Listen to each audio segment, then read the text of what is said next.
Hi friends, நான் உங்கள் Varadaraja and welcome to our channel. இன்றைக்கி நம்ம எபிசோட் 741 சப்ஸ்கிரைபர்ஸ் ரியல் லைஃப் கோஸ் எக்ஸ்பீரியன்ஸ் தான் நம்ம இதை பார்க்க போகிறோம். இந்த ட்ரூத் ஆர் டேர் அப்படின்ற இந்த ஒரு விளையாட்டை நம்ம நண்பர்கள்கிட்ட கண்டிப்பாக வாழ்க்கையில் ஒரு தடவையாவது விளையாடி இருப்போம். அப்படி நீங்கள் விளையாடும் போது அந்த நண்பர்கள் கொடுத்த டேரை நீங்கள் பண்ணும்போது உங்களை ஒரு அமானுஷம் தாக்க முயற்சி பண்ணுச்சு அப்படின்னா உங்களுடைய மனநிலைமை எப்படி இருக்கும்? ஏன் அப்படி கேட்குறேன்னா, இன்றைக்கி நீங்கள் பார்க்க போகிற நிகழ்வில் அப்படிப்பட்ட மிகவும் சுவாரஸ்யமான சம்பவம் தாங்க காத்துக்கிட்டு இருக்கு. இந்த சம்பவத்தை நீங்கள் பார்க்குறதுக்கு முன்னாடி நீங்கள் நம்ம சேனலுடைய புதிய பார்வையாளராக இருந்தாலும் சரி, இல்லைனா நம்மளுடைய சேனலை பார்த்துட்ருக்கீங்க, சப்ஸ்கிரைப் பண்ணாமல் பார்த்துட்ருக்கீங்க அப்படின்னா தயவுசெய்து சப்ஸ்கிரைப் பண்ணிக்கோங்க. கூடவே இருக்கிற பெல் ஐக்கானை கிளிக் பண்ணிக்கோங்க. அப்போ தான் நான் எவ்ரி ஆல்டர்னேட்டிவ் டே போடுற வீடியோ உங்களால் உடனே பார்க்க முடியும். இப்போ வாங்க ஸ்ட்ரைட்டாக வீடியோக்குள்ளே போகலாம்.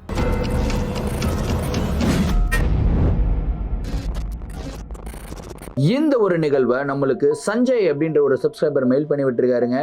இந்த ஒரு அமானுஷமான நிகழ்வு அவருடைய வாழ்க்கையில் 2 மாதத்துக்கு முன்னாடி நடந்ததாகவும், ஸோ இந்த ஒரு நிகழ்வை பற்றி யோசித்தாலே ஒரே ஒரு நாள் இரவு, அந்த ஒரு இரவு ரொம்பவும் கொடூரமான ஒரு இரவாக எனக்கு தெரிஞ்சுது அப்படின்னு சொல்லியிருக்காரு.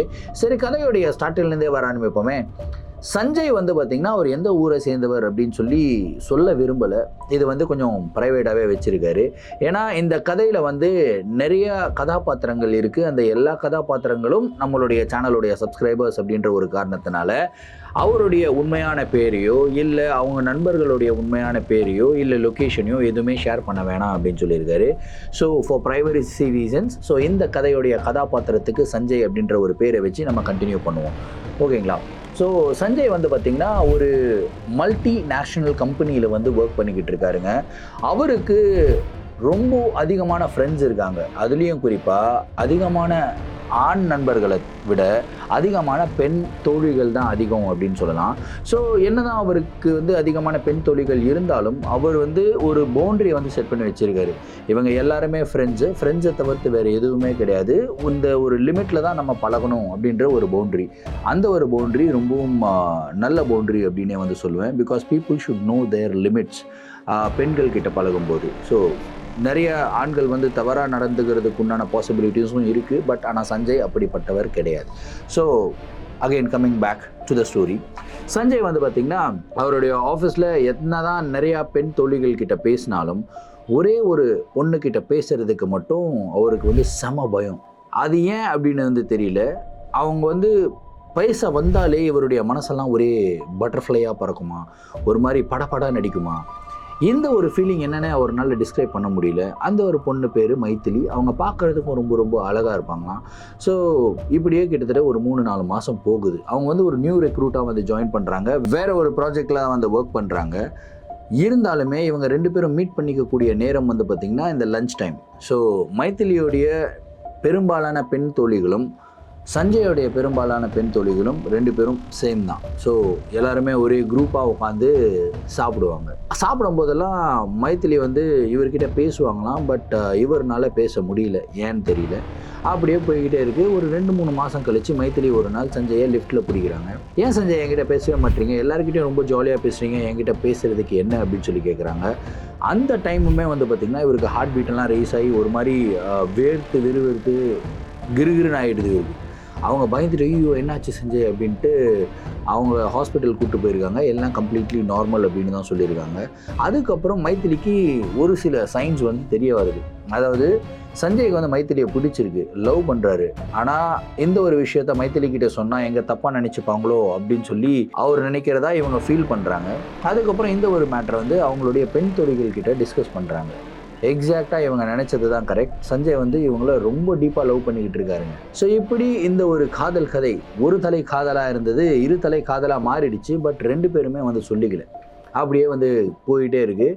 ஃபைனலாக அவங்க ஆஃபீஸ்லேருந்து ஒரு ட்ரிப்பை ஆர்கனைஸ் பண்ணுறாங்க. அந்த ட்ரிப்பில் பார்த்திங்கன்னா மைத்திலியும் வராங்க, சஞ்சயும் வராரு. ஸோ அவர் கொஞ்சம் ட்ரிங்க்ஸ் எல்லாம் சாப்பிட்டுட்டு கொஞ்சம் பசங்களோட ஃபன் பண்ணிகிட்டு இருக்கும்போது திடீர்னு மைத்திலி வராங்க. சஞ்சய் உங்ககிட்ட பேசணும் அப்படின்றாங்க. உடனே ஒரு மாதிரி பதட்டம் ஆகிடுறாரு. என்ன பேசணும்னு தெரியலையே அப்படின்னா, வாங்க ஒரு நல்ல விஷயம் தான் வாங்க அப்படின்னு மைத்திலி அவரை தனியாக கூட்டிகிட்டு போயிருக்காங்க.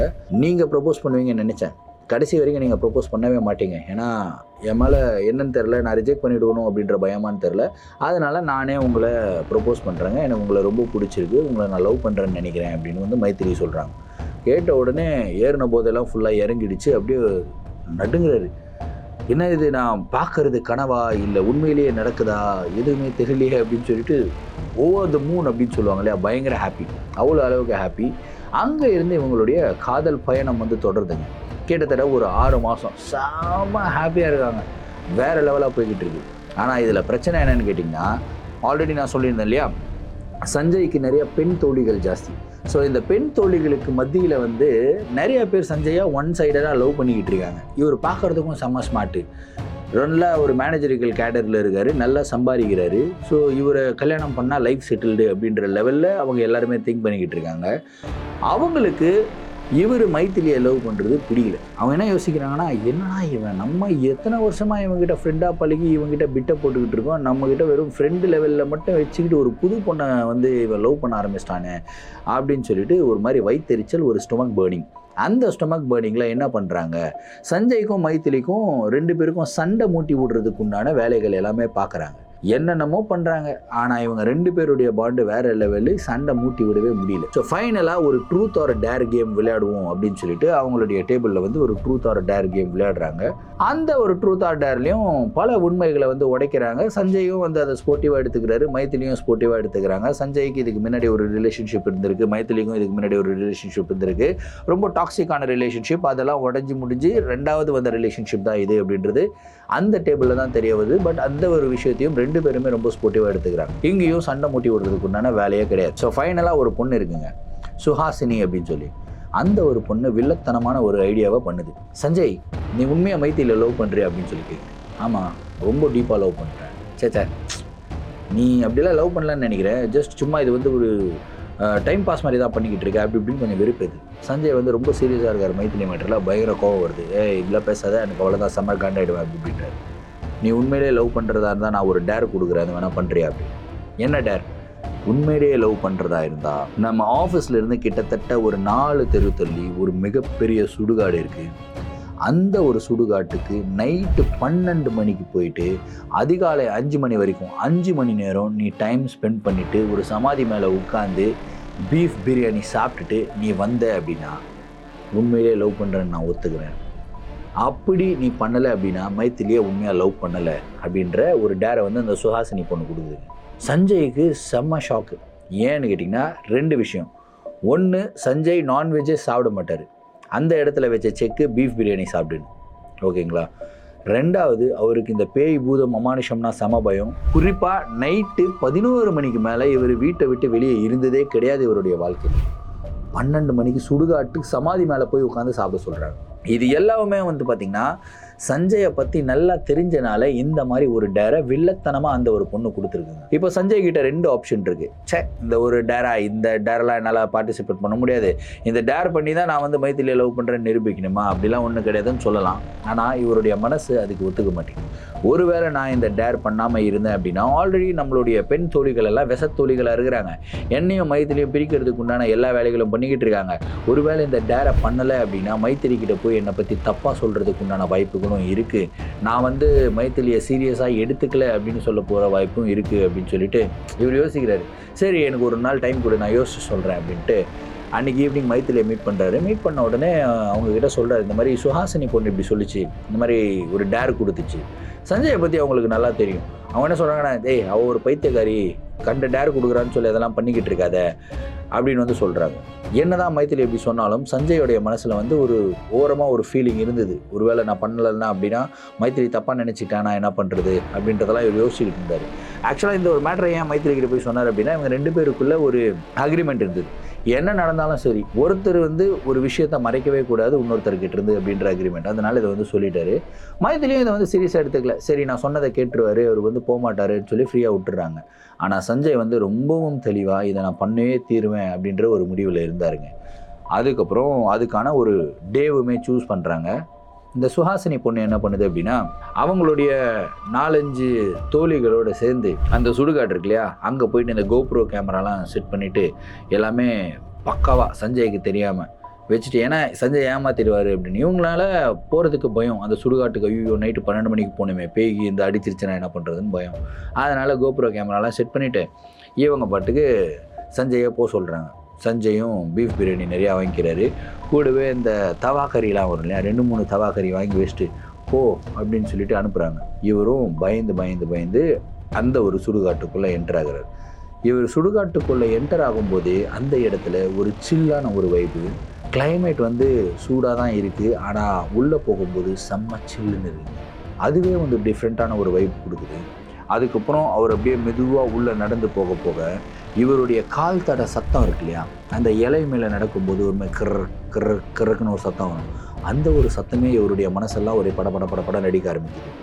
எந்த இடத்துல பார்த்தாலும் பேயெல்லாம் கண்ணுக்கு தெரிகிற மாதிரியே இவருக்கு ஒரு ஃபீல். ஆனால் அந்த பயத்தோடு என்ன பண்ணுறாருன்னா, அந்த இடத்துல ஒரே ஒரு சமாதி ஃப்ரெஷ்ஷாக கட்டியிருக்காங்க. அந்த ஒரு சமாதி மேலே போய் உட்கார்றாரு. சரி, அந்த சுடுகாட்டில் வேலை செய்கிறவங்களாம் இருப்பாங்க இல்லையா, அந்த மாதிரி யாராவது பார்த்துக்க போகிறாங்கன்னு சொல்லி பயந்து அந்த சமாதி மேலே உட்கார்றாரு. ஆனால் இவருடைய லக் என்னன்னு கேட்டிங்கன்னா, அன்றைக்கி யாருமே அந்த சுடுகாட்டை இல்லை. வேலை செய்கிறவங்களாம் எங்கே போனாங்கன்னு தெரியல, யாரும் இல்லை. இவர் பாட்டுக்கு அந்த இடத்துல உட்காந்து அப்படியே சுற்றி முற்றி பார்த்துக்கிட்டே இருக்காரு. கரெக்டாக ஒரு 5 நிமிஷத்தில் இவருக்கு பின்னாடி ஒரு 4-5 சமாதிகளுக்கு பின்னாடி ஒரு இடத்துல யாரோ ஒருத்தங்க ஓடுற மாதிரி ஒரு சவுண்டு வந்து கேட்குது. ஸோ இவருக்கு என்ன ஃபீல் ஆகுது அப்படின்னா, இந்த மாதிரி ஓடுறாங்க, ஐ திங்க் நம்மளை பயம்படுத்துறதுக்காக இந்த சுகாசினி பொண்ணு தான் ஏதோ ஒன்று பண்ணியிருக்கோம். இல்லை பயப்படக்கூடாது, ஏன்னா நம்ம இந்த டேரை கம்ப்ளீட் பண்ணியே தீரணும், நம்மளுடைய லவ் எவ்வளோ அளவுக்கு உண்மையானது அப்படின்னு சொல்லி ப்ரூவ் பண்ணி காட்டணும் அப்படின்னு சொல்லி அதே இடத்துல என்ன பயம் இருந்தாலும் உட்காந்துக்கிட்டு இருக்காருங்க. அதுக்கப்புறம் ஒரு ஃபோன் வருது. ஃபோன் யாருன்னு பார்த்தீங்கன்னா சுஹாசினி. என்னடா இவ்வளோ நேரம் சும்மாவே உட்காந்துக்கிட்டு இருக்க, சாப்பிடலையா அப்படின்னு. இவருக்கு செம்ம டவுட், என்னடா அது நம்ம இங்கே உட்காந்துக்கிட்டு இருக்கிறது எப்படி அவங்களுக்கு தெரியும், என்ன இது ஒரு மாதிரி ரொம்ப கன்ஃபியூசிங்காக இருக்கேன்னு சொல்லிட்டு இல்லை நான் சாப்பிட்றேன் அப்படின்னு சொல்லிட்டு பீஃப் பிரியாணியை ஓப்பன் பண்ணுறாரு. வாழ்க்கையிலே முதல் தடவையாக இவர் நான்வெஜ்ஜை கன்சியூம் பண்ண போகிறாருங்க. அவருடைய ஃபீலிங் எப்படி இருக்குன்றதை கொஞ்சம் யோசிச்சு பாருங்கள். ஒரு மாதிரி கையெல்லாம் நடுங்குது கடன்னு. ஆனால் காதலை நிரூபிச்சே தீரணும் அப்படின்னு சொல்லிட்டு அவர் அதே இடத்துல உட்காந்து சாப்பிட்டுக்கிட்டே இருக்கார். அப்படி சாப்பிட்டுக்கிட்டே இருக்கும்போது திடீர்னு தூரத்திலிருந்து எனக்கு அப்படின்ற ஒரு வாய்ஸ் கேட்கும். இந்த எனக்கு அப்படின்ற ஒரு வாய்ஸ் கேட்ட உடனே இவர் அப்படியே கையில் கறி வந்து வச்சிருக்காரு. அந்த கறியை வச்சுட்டு அப்படியே பார்க்குறாரு பயத்தில். என்னடா எனக்கு யாரு யாரு யாரு யாரு அப்படின்றாரு. ஆனால் அதுக்கப்புறம் சவுண்டே வரல. சரி, திரும்பியும் அப்படியே கறியை எடுத்து வாய் பக்கத்தில் எடுத்துகிட்டு போகும்போது எனக்கு அப்படின்னு இவருக்கு அப்படியே தூக்கி வாரி போடுது. இந்த இடத்துல உட்காந்து என்னடா இது எனக்குன்னு கறியை கீழே வைக்கிறாரு. அதுக்கப்புறம் அந்த இடத்துலேருந்து எழுந்துக்கிறாருங்க. எழுந்து ஒரு சின்னதாக ஒரு டார்ச் லைட் கேரி பண்ணியிருந்தாரு. அந்த ஒரு டார்ச் லைட்டை அடித்து அப்படியே கொஞ்சம் நடந்து போகிறார். எந்த இடத்துலேருந்து சவுண்ட் வந்ததோ அந்த இடத்துக்கு போவோம் அப்படின்னு சொல்லி போய் பார்த்தா அந்த இடத்துல யாருமே கிடையாது. ஆனால் ஒரு ஷாக்கிங்கான ஒரு விஷயம் என்னென்னா, இவர் ஒரு பீஃப் பிரியாணி வாங்கிட்டு வந்திருந்தார் இல்லையா, நிறையா வாங்கிட்டு வந்திருந்தார். அந்த பீஃப் பிரியாணியோடைய குஸ்கா ரைஸும் கொஞ்சோண்டு ஒரு தவா கறியும் வந்து பார்த்திங்கன்னா அந்த இடத்துல சிந்தி கிடந்தது கீழே. இப்படி பார்க்குறாரு. திரும்பியும் இவர் உட்காந்துட்டு இருந்த சமாதியில் டார்ச் அடிக்கிறாரு. திரும்பியும் அடித்து பார்க்குறாரு. இவர் இங்கே வரவே இல்லை. அந்த சமாதியில் தான் இவர் வந்து பார்த்திங்கன்னா அந்த பீஃப் பிரியாணியும் இந்த தவா கறியும் ஓப்பன் பண்ணார். ஆனால் அவர் உட்காந்துக்கிட்டு இருந்த சமாதியிலேருந்து கிட்டத்தட்ட ஒரு 6-7 சமாதிக்கு பின்னாடி எப்படி அது வந்து சிந்தி இருந்தது அப்படின்னு சொல்லி இவரால் ஒன்றும் புரியல. இவருக்கு ஒன்றும் என்னடா இது இப்படிலாம் நடக்குது, சரி வா நம்ம திரும்பி அங்கே சமாதிக்க போயிடுவோம் அப்படின்னு சொல்லிட்டு. ஏன்னா இவர் உட்காந்துக்கிட்டு இருந்த இடம் வந்து கொஞ்சம் வெளிச்சமாக இருக்குது. அதுக்கப்புறம் திரும்பியும் வந்து சுஹாசினி ஃபோன் பண்ணுறாங்க. என்னடா சாப்பிடும்போது ஏந்து போகிற. இவருக்கு செம்ம ஷாக்கு. என்ன நீ லைவில் ஏதாவது பண்ணிகிட்டு இருக்கேன், எங்கேயாவது ரெக்கார்ட் வேணால் பண்ணுறியா அப்படின்னு. ஆமாம் நான் லைவாக தான் பார்த்துக்கிட்டு இருக்கேன், என்ன சும்மா நடிக்கிறியா, ஒழுங்காக சாப்பிட்டு முட்டுற அப்படின்னு. அதோட ரொம்ப வெளிச்சமாக இருக்கிற இடத்துல என்ன உட்காந்துக்கிட்டு இருக்கேன், போய் இருட்டில் உட்காடுறேன். டேருனா இங்கே உட்காந்து சாப்பிடணும் தான் சொன்னேன், இந்த இடம் அந்த இடம் இதெல்லாம் சரிப்பட்டு வராதுப்பா, நீ வந்து டேரியை கொஞ்சம் ரொம்ப வில்லத்தனமாக பண்ணுற, அப்படிலாம் பண்ணக்கூடாது. இருட்டாக இருக்கிற இடத்துல, யாருமே இல்லாத இடத்துல, ஆள் நடமாட்டமே இல்லாமல், இன்ஃபேக்ட் காற்று கூட அடிக்காத இடத்துல தான் நீ உட்காந்து சாப்பிடணும். ஃபோர்ஸ் பண்ணி அந்த 5வது சமாதின்னு சொன்னோம் இல்லையா, அந்த ஒரு இடத்துல போய் சஞ்சயை உட்கார வைக்கிறாங்க. இவரும் அந்த பீஃப் பொட்டலாம்லாம் எடுத்துன்னு போய் அவங்க உட்காந்து சாப்பிட்டுக்கிட்டே இருக்கும்போது கரெக்டாக இவர் ஏற்கனவே ஒரு சமாதியில் உட்காந்துக்கிட்டு இருந்தார்ல, அந்த ஒரு சமாதியில் டங் டங் டங்குன்னு அடிக்கிற மாதிரி ஏதோ ஒரு சவுண்டு கேட்குதுங்க. இவர் அப்படியே பார்க்குறாரு. இவர் கண் முன்னாடி தெரியுது, இவர் முன்னாடி தானே இருக்குது அந்த சமாதி. பார்க்குறாரு, சவுண்டு மட்டும் கேட்குது, ஆனால் அந்த இடத்துல யாரும் கிடையாது. ஆனால் சமாதி மேலே யாரோ வந்து ஏதோ ஒரு கம்பியோ இல்லை ஒரு ஹெவியான ஒரு மெட்டலையோ வச்சு டங் டங்குன்னு அடித்தா ஒரு மாதிரி அதிரும்ல, அந்த மண் எல்லாமே பறக்கும்ல, அந்த மாதிரிலாம் பார்க்குறாரு. இவர் கண் முன்னாடி பார்க்குறாரு. ஆனால் அந்த இடத்துல யாருமே இல்லை அப்படின்றது மட்டும் இவருக்கு தெரிய வருது. இவருக்கு பயத்தில் வேர்த்து கொட்டுது. அந்த இடத்துல ஐயோ என்ன பண்ணுறதுன்னும் போது திரும்பியும் ஃபோன் அடிக்கும். எடுத்து பார்த்தா சுஹாசினி தான். என்னடா அவனா சாப்பிடாம இருக்க, சாப்பிட்றான்போது இவர் திரும்பியும் எடுத்து ஒரு வாய் வைக்கிறாருங்க. எனக்கு கொடுக்க மாட்டியா அப்படின்ற ஒரு சவுண்டு. அப்படியே இவர் பதட்டத்தில் எழுந்து உட்காந்துக்கிறாரு. ஏய் நடிக்காதரா, ஏய் சுஹாசினி உண்மையிலே இங்கே என்னென்னமோ சவுண்டெல்லாம் கேட்குதுரி, எனக்கு ரொம்ப பயமாக இருக்குது. அப்போது நீ உண்மையாக லவ் பண்ணலையா? இல்லை உண்மையாக லவ் பண்ணுறேன். அப்போ பண்ணு, இந்த டேரை பண்ணு அப்படி ரொம்ப பயத்தோட உச்சகட்டத்தில் அப்படியே அந்த பீஃப் பிரியாணி சாப்பிட்டுன்னே இருக்கும்போது பட்டுன்னு வந்து பார்த்திங்கன்னா அந்த இடத்துல ஒரு வயதான மூதாட்டி அழுகிற மாதிரி ஒரு சவுண்டு. ஐயோ யாராவது என்னை காப்பாற்றுங்களேன், ப்ளீஸ் என்னை காப்பாற்றுங்களேன் அப்படின்னு அழுகிற மாதிரி சவுண்டு. இவருக்கு திரும்பி பார்க்குறாரு, எங்கேருந்துடா சவுண்டு வருது, ஏற்கனவே எனக்கு கொடுக்க மாட்டியா, எனக்கு இருந்து டங்கு டங்குன்னு சவுண்டு வருது அப்படின்லாம் இருக்கும்போது இந்த மாதிரி அழுகிற சவுண்டு வருது அப்படின்னு சொல்லி டார்ச் லைட்டை வச்சு அடித்து பார்க்குறாரு. பார்த்தா இவருடைய கண்களுக்கு எட்டின மாதிரி எந்த ஒரு இடத்துலையும் ஒரு மூதாட்டி இல்லை. சரி இதெல்லாம் நடக்கும், டைமை பார்க்குறாரு. கரெக்டாக 12 மணிலேருந்து இப்போ 1:30 மணி ஆகிடுச்சு. மிஞ்சி போனால் 2-3 நாளில் இன்னொரு 3.5 மணி நேரம் இருக்கணும். 5 மணி வரைக்கும் இங்கே இருக்கணும். சரி சாப்பிட்டு முடிச்சிட்டோம், இப்படி அப்படியே உட்காந்துடலாம், எதுவுமே வேணாம், அப்படியே உட்காந்துட்டு கம்முன்னு தியானம் பண்ணுற மாதிரி உட்காந்துடலாம் அப்படின்னு சொல்லி கண்ணை மூடி உட்கார்றாரு. அப்படி கண்ண மூடி இவர் உட்காந்துக்கிட்டு இருக்கும்போது பட்டுன்னு இவருடைய கையை யாரோ இப்படி கையை கட்டி தான் உட்காந்துருக்காரு. கையை யாரோ சர்றன்னு இப்படி கையை பிடிச்சி இவர் அப்படியே இழுத்து கீழே தள்ளனா இப்படி இருக்கும், அந்த மாதிரி தள்ளுறாங்க. உட்காந்துக்கிட்டு இருந்த சஞ்சய் அப்படியே அந்த சமாதியிலிருந்து கீழே விழுகிறார். எழுந்து பார்க்குறாரு. பார்த்தா இவர் சாப்பிட்டுட்டு அந்த பொட்டலத்தை எல்லாமே வந்து கவரில் போட்டு பக்கத்தில் வச்சுருந்தார் இல்லையா, வெளியே போகும்போது தூக்கி போடலான்னு சொல்லி, அந்த கவர் அந்த இடத்துல இல்லை. இவர் சுற்றி முற்றி பார்க்குறாரு, எங்கடா காற்று கண் அடிச்சுட்டு போயிருச்சான்னு பார்த்தா இவர் உட்காந்துக்கிட்டு இருந்த இடத்துக்கு பக்கத்துலேயும் அந்த கவர் இல்லை. சரி என்னுடைய கையை யாரா பிடிச்சி இழுத்தது அப்படின்னும் போது பட்டுன்னு வந்து பார்த்திங்கன்னா இவர் உட்காந்துக்கிட்டு இருந்த சமாதி இருக்கு இல்லையா, அதுக்கு பின்னாடி ஒரு மரம் இருந்தது. அந்த மரத்துலேருந்து ஒரு பெரிய கிளை வந்து பார்த்திங்கன்னா உடஞ்சி அப்படியே அந்த சமாதி மேலே விழுகுது. இவர் அப்படியே பார்க்குறாரு, ஐயோயோ இந்த சமாதி மேலே தான் நான் உட்காந்துக்கிட்டு இருந்தேன், இப்படியே கண்டினியூஸாக உட்காந்துக்கிட்டு இருந்தேன், அந்த கிளை என் தலை மேலே உண்டு நான் வந்து சமாதிக்குள்ளே போயிட்டு இருப்போம் போல இருக்கே, ஆண்டவா நீ தாண்டா என்னை காப்பாற்றுனேன் அப்படின்னும் போது திரும்பியும் அந்த மூதாட்டி அழுகிற சவுண்டு. என்னை காப்பாற்றுங்க, நான் எப்படி உங்களை காப்பாற்றுறேன், அந்த மாதிரி என்ன நீங்கள் காப்பாற்ற மாட்டீங்களா அப்படின்னு சொல்லி. என்னது நான் காப்பாற்றுறேன்னா, ஒருவேளை என் கையை பிடிச்சி இழுத்தது அந்த பாட்டி தானோ, அந்த பாட்டி என்னுடைய கையை பிடிச்சி இழுத்துச்சு அப்படின்னா நான் எங்கேருந்து அந்த பாட்டியை காப்பாற்றுறது, அந்த பாட்டி எங்கே அப்படின்னு சொல்லிட்டு இவர் கம்ப்ளீட்டாக பயம்லாம் போயிடுச்சு. இப்போ இவருடைய மைண்ட் எல்லாமே அந்த ஒரு மூதாட்டியை காப்பாற்றி தான் ஆகணும் அப்படின்னு சொல்லிட்டு டார்ச் லைட் எடுத்து அப்படியே நடந்து போகிறாருங்க. போய்கிட்டே இருக்கும்போது அந்த இடத்துல வந்து ஒரு பள்ளம் தோன்ற சவுண்டு, சக்குன்னு பள்ளம் தோன்ற சவுண்டு வந்து கேட்குது. என்னடா இந்த டைமில் யாரா பள்ளத்தை தோண்டிக்கிட்டு இருக்க போகிறது, நைட் டைமில் யாரும் வரமாட்டாங்களே அப்படின்னு சொல்லி ஒரு டார்ச் லைட் எடுத்து நடந்து போய்கிட்டே இருக்காரு. அப்படியே போய் பார்த்தா அந்த இடத்துல வந்து ஒரு பள்ளம் தோண்டி வச்சுருக்காங்க. பள்ளத்தில் விழுந்திருப்பார் இவர். அந்த பள்ளத்துக்குள்ளே இருந்து தான் சவுண்டு வருது, அழுகிற சவுண்டு. அப்படியே எட்டி பார்க்குறாரு. பார்த்தா உண்மையிலேயே அந்த இடத்துல ஒரு சொல்லும் போது எனக்கு பயங்கரமாக புல்லரிக்குது. அந்த இடத்துல ஒரு மூதாட்டி அந்த பள்ளத்துக்குள்ளே உட்காந்துக்கிட்டு இருக்காங்க. காலில் அடிபட்டு அவங்களுக்கு ரத்தமாக போய்கிட்டு இருக்கு. அவங்க ஒரு ஒயிட் சாரீ கட்டிக்கிட்டு இருக்காங்க. பார்க்குறதுக்கு ரொம்பவும் பிரகாசமான ஒரு ஃபேஸ் அப்படின்னு சொல்லலாம். ஒரு மாதிரி பயப்படுற மாதிரிலாம் கிடையாது, ரொம்ப பிரகாசமாக இருக்காங்க, அழுகுறாங்க. தம்பி உன்னை காப்பாற்றினால என்னை காப்பாற்றுப்பா, கொஞ்சம் கை கொடுப்பா அப்படின்றாங்க. பாட்டி என்ன பாட்டி இங்கே ஏன் பாட்டி வந்தீங்க நைட் டைமில், நீ எதுக்கு வந்தியோ அதுக்கு தான்ப்பா நானும் வந்தேன் அப்படின்றாங்க. இவருக்கு என்னது, நான் எதுக்கு வந்தனோ அதுக்கு தான் நீயும் வந்தியா? பாட்டி என்னுடைய ஃப்ரெண்ட்ஸ் ஏதோ டேர் கொடுக்குற அப்படி இப்படின்னு கொடுத்தாங்க, என்னுடைய காதலிக்கு நிரூபிக்கிறதுக்காக நான் வந்தேன் பாட்டி, நீ எதுக்கு பாட்டி வந்த? நானும் அதுக்கு தான்ப்பா வந்தேன் அப்படின்றாங்க.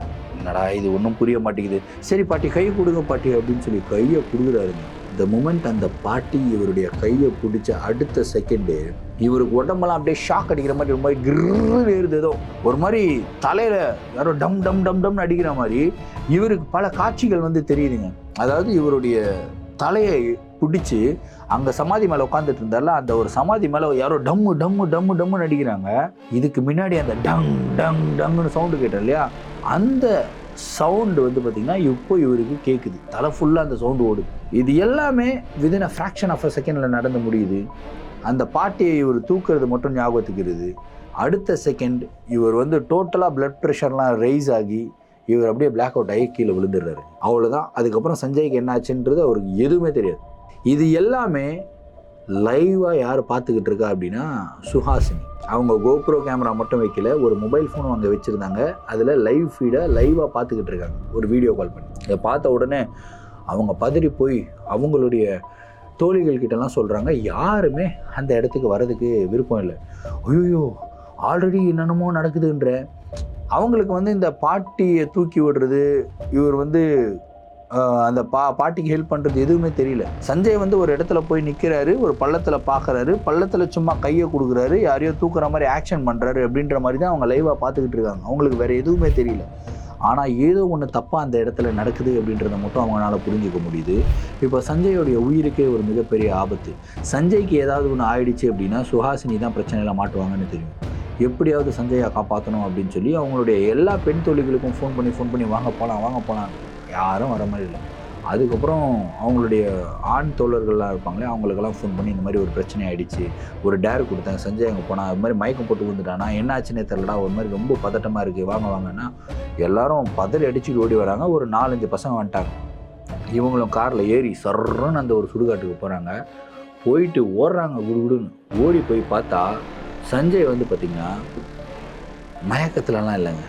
அந்த 2வது சமாதி ஒன்று கிளை விழுந்ததுன்னு சொன்னோம் இல்லையா, அந்த ஒரு சமாதியில் அப்படி சப்பலாங்கால்லாம் போட்டுக்கிட்டு, அதுக்கப்புறம் காலை வந்து இப்படி வச்சுக்கிட்டு, கால் மேலே இப்படி கையை வச்சுக்கிட்டு இப்படி உட்காந்துக்கிட்டு இருக்காரு. ஒரு மாதிரி இந்த ஊர் சைட்லலாம் வந்து பாட்டிங்கெல்லாம் இப்படி உட்காந்துக்கிட்டு இருப்பாங்களே, அந்த மாதிரி உட்காந்துக்கிட்டு இருக்காரு. அதுக்கப்புறம் அவருக்கு வந்து கொஞ்சம் லாங் ஹேர் இருக்குமா, அந்த தலையை அப்படியே வாடுற மாதிரி இந்த மாதிரி ஆக்ஷன்லாம் பண்ணிக்கிட்டு ஒரு மாதிரி டிஃப்ரெண்ட்டாக பிஹேவ் பண்ணிக்கிட்டு இருக்காரு. பக்கத்தில் போகும்போது சஞ்சய்னு கூப்பிட்டுனே போகிறாங்க. ஆனால் சஞ்சய் வந்து எந்த விதமான ஒரு ரியாக்ஷனும் கொடுக்கல. ஒரு மாதிரி டிஃப்ரெண்ட்டாக அதே மாதிரி ஆக்ஷன் பண்ணிக்கிட்டே இருக்காரு. பக்கத்தில் போய் சுஹாசினி வந்து சஞ்சய் அப்படின்னா, ஏய் அவன் தான் இல்லை தெரியும்ல, ஏன் இங்கே வந்த அப்படின்றாரு. இந்த மாதிரி ஒரு ஆக்ஷனை கொடுத்த உடனே அந்த இடத்துல எல்லாரும் அப்படியே அலறிடுறாங்க. ஆனால் இந்த ஒரு 4-5 மேல் ஃப்ரெண்ட்ஸ் வந்தாங்க இல்லையா, அதில் ஒருத்தர் வந்து பார்த்திங்கன்னா தெய்வீக பக்தி ஜாஸ்தி, அவருக்கு பயங்கரமான ஒரு பக்தி. அவருக்கு வந்து உடம்புல சாமியெல்லாம் வரும்.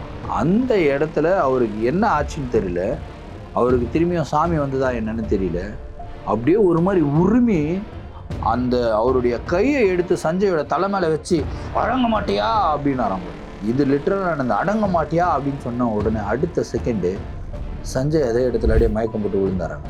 அதுக்கப்புறம் அப்படியே சஞ்சய் அலேக்கா தூக்கிட்டு நேராக ஹாஸ்பிட்டல் போயிருக்காங்க. அவருடைய பிபியெல்லாம் பயங்கர ஷூட்டப் ஆகிட்டு இருக்கு. இன்ஃபேக்ட் அந்த இதை விட அதிகமாக பிபி ஷூட்டப் ஆனால் கார்டியாக் அரெஸ்ட் ஆகிறதுக்கு உண்டான வாய்ப்புகளும் இருக்குது அப்படின்னு சொல்லியிருக்காங்க. அந்த மாதிரி ஒரு பதட்ட நிலையில், அந்த மாதிரி ஒரு பயத்தில் தான் சஞ்சய் இருந்திருக்கு. அதுக்கப்புறம் சஞ்சயோடைய உடம்புக்குள்ளே இந்த ஆன்மா பூண்டுது அப்படின்றத வந்து இவங்க எல்லாரும் நம்பினாங்க. அந்த கூட அந்த நண்பர் சொன்ன இல்லையா தலைமையில கையை வச்சாருன்னு, அவரே என்ன பண்ணுறாருன்னா, நான் வந்து ஒரு பூஜை பண்ணுறேன், யாரும் உள்ளே வரக்கூடாதுன்னு சொல்லிட்டு கிட்டத்தட்ட ஒரு 2 மணி நேரம் சஞ்சயை வச்சு ஒரு பூஜை பண்ணுறாங்க. அதுக்கப்புறம் சஞ்சய் வந்து கம்ப்ளீட்டாக க்யூர் ஆகிட்டார். அதுக்கப்புறம் தான் சஞ்சயை கூப்பிட்டு கேட்டிருக்காங்க, என்னாச்சு சஞ்சய் அப்படின்னும் போது இது எல்லா மேட்டரையும் வந்து சொல்லியிருக்காரு.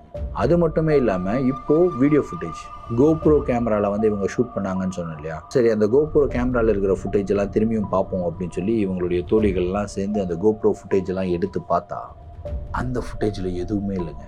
சஞ்சய் அந்த சுடுகாட்டுக்குள்ளே போகிறது மட்டும்தான் தெரியுது. சஞ்சய் அந்த சமாதி மேலே உட்கார்ந்ததும் தெரியல, அவர் வந்து பீஃப் பிரியாணி சாப்பிட்டதும் தெரியல, எதுவுமே தெரியலங்க. ஒரு மாதிரி கரன்னு அந்த ஃபுட்டேஜை யாரோ அழித்த மாதிரி தான் இருக்கும். இந்த மேட்டரெல்லாம் மைத்திலிக்கு வந்து தெரிய வருது. சுஹாசினியை செம வெளுக்கிறாங்க. ஏதாவது சஞ்சய்க்கு ஆயிருந்தா நான் என்ன பண்ணியிருப்பேன் அப்படின்னு சொல்லி செம திட்டிட்டு சஞ்சயை வந்து திட்டிருக்காங்க. சஞ்சய், இவளுங்களுக்காக நீ உன்னுடைய லவ்வை எனக்கு ப்ரூவ் பண்ணணுன்ற எந்த விதமான அவசியமும் கிடையாது. அகெயின் நம்மளுடைய ரிலேஷன்ஷிப்பில் 2 பேரும் ரொம்ப நெருங்கின ரிலேஷன்ஷிப் தான். ரொம்ப ஓப்பனாகவும் நான் சொல்கிறேன். உன் மேலே எனக்கு நம்பிக்கை இருக்குது, என் மேலே உனக்கு நம்பிக்கை இருக்குது. இந்த நம்பிக்கை மட்டுமே போதும், வேறு யாருடைய வேலிடேஷனும் தேவையில்லை அப்படின்னு சொல்கிறாங்க. ஸோ சுஹாசினி பண்ண ஒரு விஷயத்தினால ஒரு நல்ல விஷயமும் நடந்திருக்கு. இவங்க எல்லாம் இதே மாதிரி தான் பண்ணிக்கிட்டே இருப்பாங்கன்னு தெரிஞ்ச மைத்திலி அடுத்த 3 நாளில் சஞ்சயை வந்து பார்த்திங்கன்னா ரெஜிஸ்டர் மேரேஜ் பண்ணுறாங்க. அதுக்கப்புறம் ரொம்பவும் ஹாப்பியான ஒரு லைஃபாக கடந்த ஒரு 3 மாதமாக வாழ்ந்துக்கிட்டு இருக்காங்க, ஹஸ்பண்ட் அண்ட் ஒய்ஃபாக. இந்த ஒரு நிகழ்வு வந்து பார்த்திங்கன்னா சஞ்சயோடைய வாழ்க்கையில் மறக்க முடியாத ஒரு நிகழ்வு அப்படின்றாரு. அந்த ட்ரூத் ஆர் டேர், அந்த டேரை பண்ணியிருக்கக்கூடாது, ஆனால் அந்த டேரை பண்ணதுனால ஒரு நல்லது, ஒரு 4-5 வருஷம் கழித்து நம்ம கல்யாணம் பண்ணிக்கலாம் அப்படின்னு சொன்னாங்க மைதிலி. ஆனால் இந்த ஒரு டேர்னாலேயே அவங்களுக்கும் பயம் வந்துருச்சு, நான் திரும்ப திரும்ப இதே மாதிரி பண்ணிக்கிட்டே இருப்பேன்னு சொல்லிட்டு உடனடியாக கல்யாணம் பண்ணிக்கிட்டாங்க. எனக்கு ரொம்ப ஹாப்பியாக இருக்குது அப்படின்னு சொல்லியிருக்காரு. ஸோ கெட்டதுலேயும் ஒரு நல்லது, பட் அந்த டேர் ரொம்ப டேஞ்சரஸான ஒரு டேருங்க. ஸோ ஃப்ரெண்ட்ஸுக்கு மத்தியில் ஒரு மாதிரி டேர் பண்ணுறது நார்மலான ஒரு விஷயந்தான். பட் ஒரு பேட் இன்டென்ஷனோட, ஒரு பேட் வைபோட, ஒருத்தங்களை பிரிக்கணும் அப்படின்ற ஒரு இன்டென்ஷனோட டேர் பண்ணுறது ரொம்ப ரொம்ப தப்பு அப்படின்னு சொல்லி நான் நினைக்கிறேன். நீங்கள் என்ன நினைக்கிறீங்க அப்படின்றத கமெண்ட்டில் சொல்லுங்கள். இதே மாதிரி உங்களுடைய வாழ்க்கையில் ஏதாவது அமானுஷமான நிகழ்வுகள் நடந்திருந்து அந்த நிகழ்வுகளை எங்கிட்ட ஷேர் பண்ணணும்னு நினச்சிங்கன்னா என்னோட இன்ஸ்டாகிராமில் ஃபாலோ பண்ணிவிட்டு இன்ஸ்டாகிராமில் டிஎம் பண்ணுங்கள். இல்லைனா என்னுடைய மெயில் ஐடிக்கு மெயிலாக சென்ட் பண்ணி விடுங்க. கண்டிப்பாக உங்களுடைய நிகழ்வுகளும் நம்மளுடைய சேனலில் வீடியோஸாக போடப்படும்.